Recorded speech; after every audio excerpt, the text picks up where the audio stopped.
Hi Rafi, good morning. Good morning, Sir Chito. And happy Independence Happy Day. Independence Day po, mga katribo.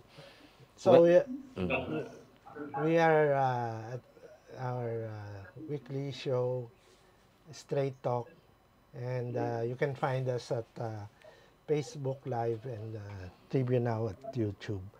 So we have a special guest today.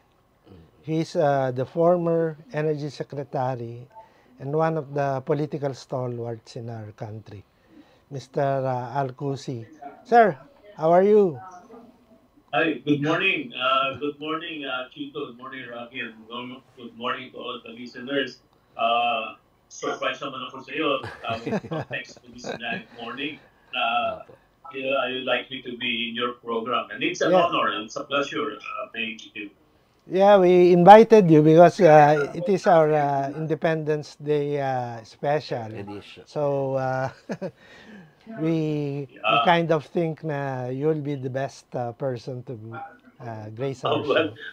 I'm not, what you call this, I'm not in a military or, you or the uniform men, no? But yes, it's our Independence Day, and I would like to greet everybody Yes, sir. na magandang karawan ng ating independence, no?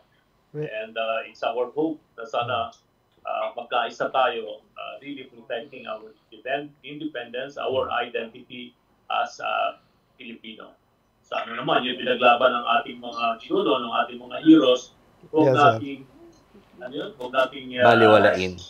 baliwalain, huwag Ah. nating sirain. Tayo nagbuhay sila ng buhay.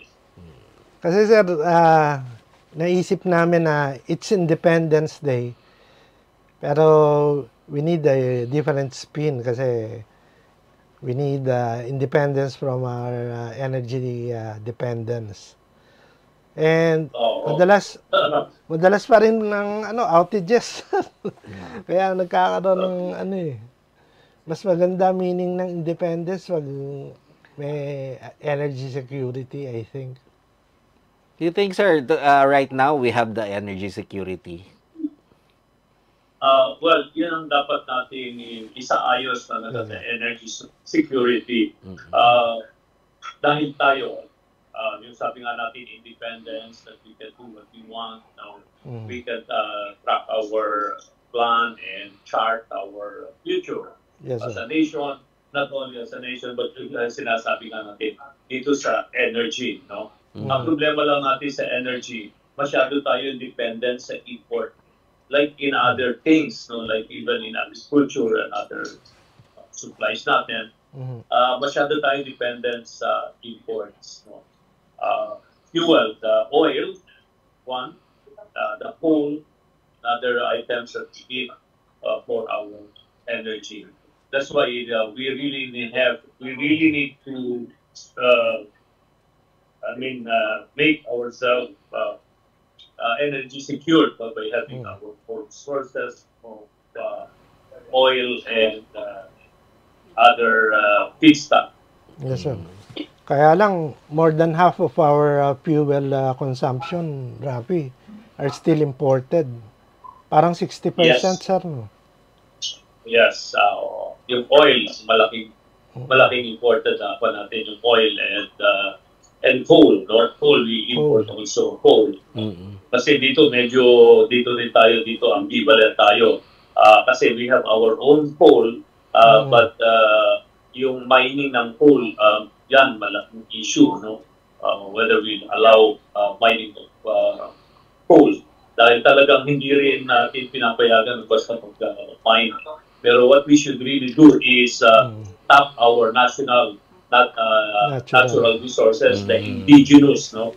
Not only the coal, but also the itong ating gas and the geothermal.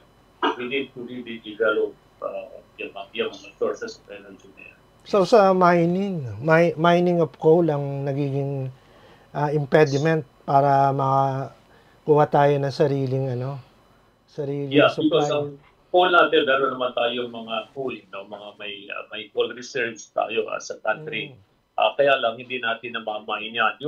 Yung sa Simirara, the biggest natin, coal mine natin. No? Namamine natin yan, pero ang kanyan, ini-export natin yan. At saka nagagamit man natin, medyo mababa ang BTU ng rating ng Semirara coal. So that's why we mix that with imported coal. Ganun din ang ginagawa. We export that and mostly to China. In China, mix that to yung mga higher BTU coal. So, ganun din ginagawa nila. Mix it with the Ganun din ang ginagawa nila. Yes, sir. Ganun din ang ginagawa. And then going back to what you have said kanina, the government right now is pushing for the clean energy, which is the indigenous sources, katulad ng solar, ng tidal, and then wind. Sir, with all those may mga investment opportunities daw na papasok for our renewable energy investments. Do you think right now or during the tenure of President Marcos, will this be attainable para mas resolve ang ating energy crisis? Well, ang energy crisis, una yung before mawala ako, yung renewable, marami naman nag-i-invest in renewable. No? Yes, Nandiyan ang Ayala, nandiyan ang Solar Philippines, nandiyan. Marami namang nagpunta na yan. No? And a lot of investors in solar and wind energy, tatak na yan. So, then, of course, marami pa rin siyang mga pasok that the foreign investors are coming in because 100% that is allowed naman sa ating investment sa framework, no? That we allow foreign 100% foreign investment. No? Pero hindi lang naman yan ang natin sources of clean energy na solar and wind, tidal, nandiyan ang sa hydro, pero tayong hydro, marami nang dinidevelop ng hydro, geothermal, marami nang nag-develop geothermal. Laman niyo yung sa latest, sa latest at kumuha ba yan? Yung latest, that has been our reliable source of clean energy since the 70s. So, tagal na noon, no? So, yun talaga tulong sa atin. Malaking tulong yun. So, and during our stint at DOE, we've been encouraging promoting investment in geothermal dahil marami tayo niyan. And hydro. So, tama yun. We need to encourage that. But we cannot just put everything in renewable. There are other sources of clean energy. Yung LNG, or natural gas, that is a good source of clean energy.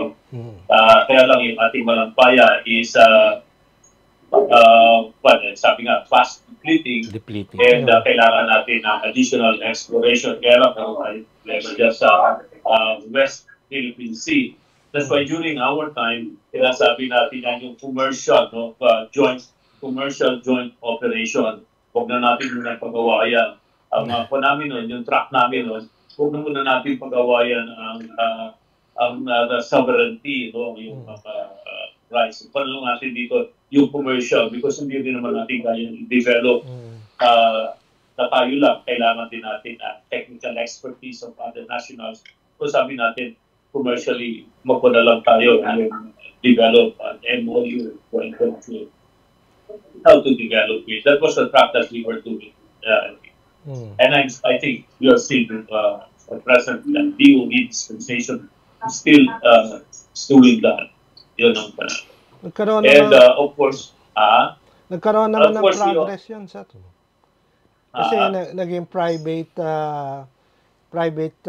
negotiation yung sa yung sa natural gas development sa Well, kasi may mga ganito naman yun ang dito sa West Philippine Sea, we awarded mga service contracts. So, during our term, I think the last service contract that we awarded was signed by the former president was the one that with Rasio, that's an Israeli company.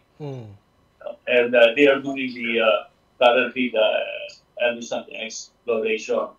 And of course, they're looking for partners to develop it. No? And of course, andyan din yung SC-72, Forum, no?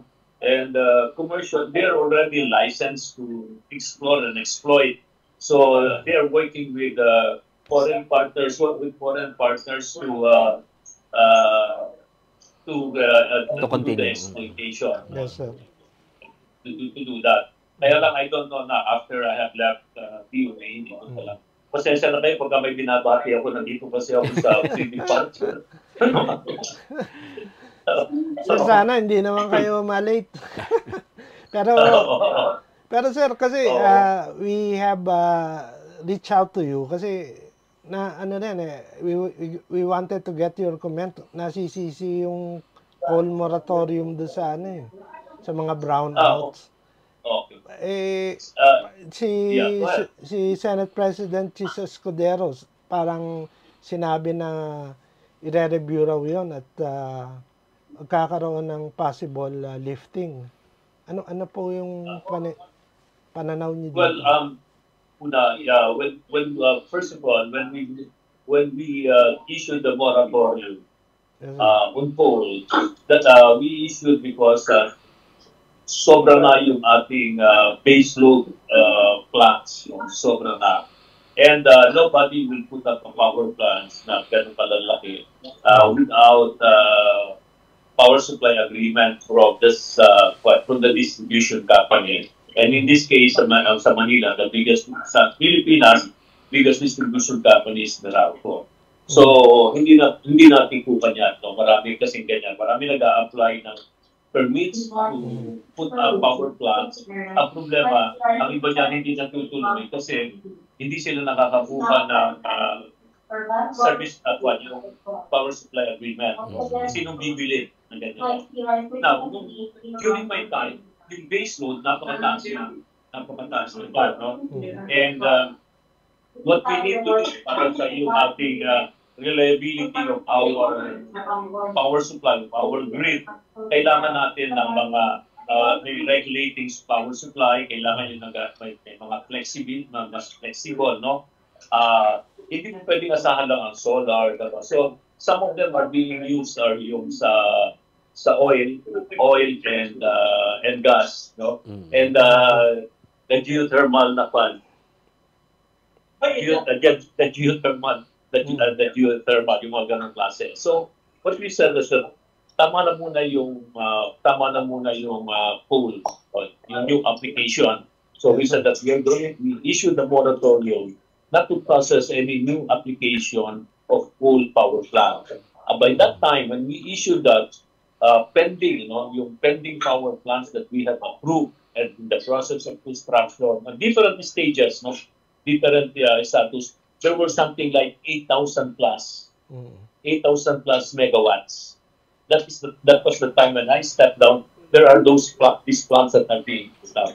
And 4,000 plus of that 8,000 was coal. No? Coal. Oo. And to be completed, dapat yun, from 2002, 2004, 2007, up to 2007, dapat ma-complete na lahat yung 8,000 megawatts. So I just don't know the 2017, sir? No, we issued the moratorium 2020. 2020. 2027, bale.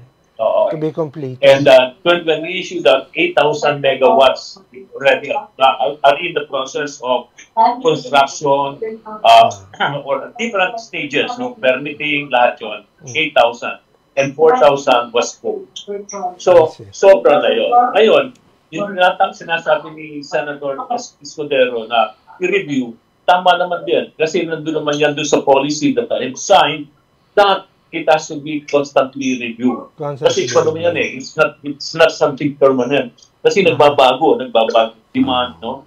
Nagbabago situation. So, kailangan talaga, tama yun, we have to review it regularly para i-adapt natin yan sa prevailing condition, prevailing time. So okay po right now na to lift or ano? Or after the review na lang Maybe siguro? review. Well, that is the that way is of course you just don't do it arbitrarily, Arbitrarily. not to live or to live without studying. Hmm. So, pinakamaganda niya, tingnan ano ba talaga ang sitwasyon. Ano ba ang sitwasyon? And do not attribute it. That's what's happening dito sa mga Brownouts. what is happening sa mga sa yellow alert, Alerts. Yellow alerts. Alert levels. alert levels because of that. No. Mm. And another issue, there's supposed to be reserves, no? Mm. There are supposed to be reserves. Ito yung pinakamalaking issue mga ginagawa. And reserve is something like that to be 2,000 megawatts. No? Different type of reserves. And that has to be provided. So, dapat yan talagang firm reserve. Hindi pwede yung pwedeng paper reserve. No? Kailangan talaga yung reserve na yan. That is needed for reliability, security. No, when you were thinking about the reserve, that is part of the panaman yan, nasa regulation yan. Yung sinasabi namin yung reserve na yan, that is not something that is newly imposed. Nandyan yan. Established na yan na kailangan for us to have a reliable electricity supply, security supply, we must always have reserve. No? Gano'n din naman yung sa buhay ng kahit tayo lahat. We always put reserve savings para sa gano'n, meron tayong paghuhugutan kung kinakailangan. No? Hindi pwedeng ang reserve kwento-kwento lang. No? And I'm sure naman, everybody is doing it. Yan, napag-usapan sa Senado yan, about the reserve. No? Dapat nandyan yan. So, mapabawasan yung problema. And in any ko naman, lahat ng ginagawa may problema eh. No? Diba? Lahat may problema. Maraming problema. It is how we manage the situation that is important. Sir, we will hold you very quickly, sir, ha? Mag-ano lang tayo ng commercial break. We'll be right back. We'll be back. And this break is brought to you by Angkas, Beat the Traffic, Bayad Center, hashtag Bigger Better Younger Bayad, and you can buy it all. Globe, atin ang mundo. Meralco, ang liwanag ng bukas. SM, we've got it all for you. Smart, live more today. Union Bank, it starts with you. Tune in to Daily Tribune's show aimed at addressing the needs and problems of our OFWs from different corners of the globe. Hear about their plights and success stories every Tuesday and Thursday, 3 p.m. only on Daily Tribune's Facebook page and Tribune Now on YouTube. Straight Talk dives deep into present issues of leadership, politics, business, and more. Engage in insightful conversations with industry shakers, government leaders, and trailblazers every Wednesday at 10 a.m. only here on Daily Tribune's Facebook page and Tribune Now in YouTube.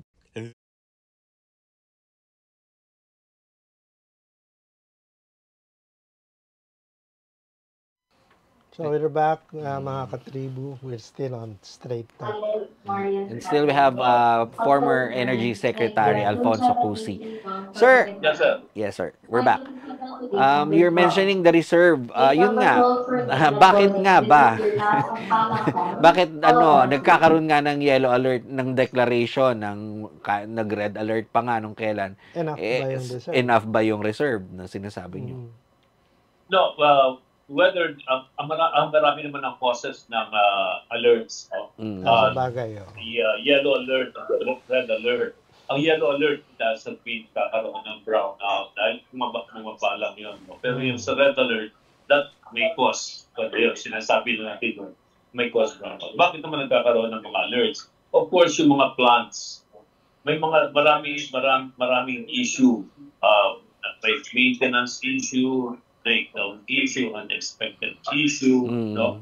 Lying issue, marami yan, maraming issue yan, no? Kaya sinasabi nga lagi natin, kailangan yung ating available supply, may reliable supply, tapos meron tayong demand. Yung demand supply na yun, binabalanse yun, may enough allowance. And aside from that allowance, there is a reserve in regulating the grid. So, ang nagkakaproblema dyan, wala daw makuhang reserve kasi walang available supply. Yun ang mga power plants, yung mga investor in power plants, hindi naman magtatayo ng power plant na ganyan Walang supply. unless may kontrata sila. Good morning. May kontrata sila. Yun ang laging gaganyan. That's why during our time, sinasabi natin na magtayo, namon kami noon, may challenge people to put up a merchant power plant. A merchant power plant, yung wala silang kontrata, tayo pa lang mo, and then you supply sa market with needed. Pero siyempre, malaki masyado ang investment. And nobody put up a merchant power plant. Oh, by the way, sorry, there was one. It is the one of Lopez in Batangas. Ano ito? Yung First gen? First gen, they put up the two plants, the Avion and there's another one. But these are mga maliit lang, mga 100 megawatts na power plant. And those were merchants at the beginning. But it was already contracted, no? When it is available. When it was running already, tapos kinontract lang ng Meralco. And in fact, when it was inaugurated, they congratulated First Gen then. Nagtayo sila ng merchant power plant. And I believe, sabi ko nga, yung colleagues or others, magtayo sila ng merchant power plant and then contract. And then there is, pwede naman yan, one. There is yung ating electricity market. So, may electricity market there. So there is supply. No? There is supply because if there is no supply, there will be no electricity market. No? There is the supply. Kaya nga doon nagkakaroon ng supply yan dito. Nagpupunta tumataas ang presyo, bumaba ang presyo because naglalaro ang supply and demand. Ang problema lang yan is that nasan yan? Bakit? No? Yung reserve kasi, yung dati nasabi kong reserve, hindi mo pwedeng kuhanin yun doon sa merkado. Kailangan nandiyan yan, ready. Naka-ready yan. Hindi pwede yun. Sa supply and market, sa WESM, sa WESM, yung mga unexpected peak, no? Tapos breakdowns, doon na kukuha yun. So merong supply. Hindi sasabihin, short supply. Bakit meron sa market? Yes. No? Oo. Baka walang pambili, sir. Pero napapamahal lang tayo pag dumaan sa WSM, sir. By the way, sir, yung order ni President Marcos to halt the trading sa WSM during red alerts, would it help na to mitigate the increase in prices? Yun nga, sa pag nag-red alerts, meaning nagkaroon ng shortage, no? Nagkaroon ng shortage supply. Nasaan yun? Bakit? Dapat yung panahon isususpend. Sometimes isususpend ka ng market, kunin agad diretso yan, replacement power.